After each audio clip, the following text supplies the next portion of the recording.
por tu cuenta corre. En tanto que de las bodas no haya llegado la noche, del padre y no del marido la obligación presupone.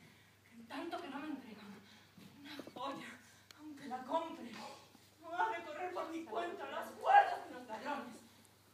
Llevóme de vuestros ojos a su casa, Hernán Gómez. Oveja el lobo dejáis, cobardes pastores. Pedradas no vi en mi pecho. ¡Qué desatinos enormes! ¡Qué palabras! ¡Qué amenazas! ¡Qué delitos atroces! Hundir mi castidad, sus apetitos.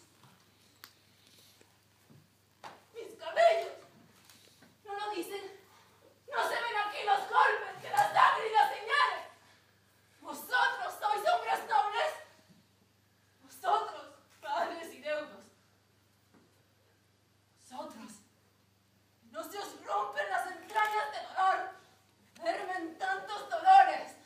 Ovejas sois. ¿Quién lo dice de Fuentevejuna el nombre? Dadme unas armas a mí. Pues sois piedras, pues sois bronces, pues sois jaspes, pues sois tigres. Tigres no, feroces.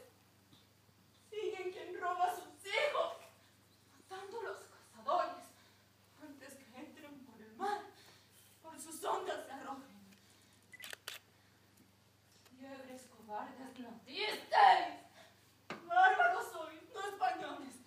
¡Gallinas! Vuestras mujeres sufrís que otros hombres gocen. Neos recasen la cinta, para que osen mis estoques. Vive Dios, que he de pasar. Que solas mujeres cobren honra de estos tiranos, la sangre de estos traidores, y que os han de tirar piedras, hilanderas, maricones, amujerados, cobardes, y que mañana se adornen nuestras tocas y vasqueñas, son imanes y colores.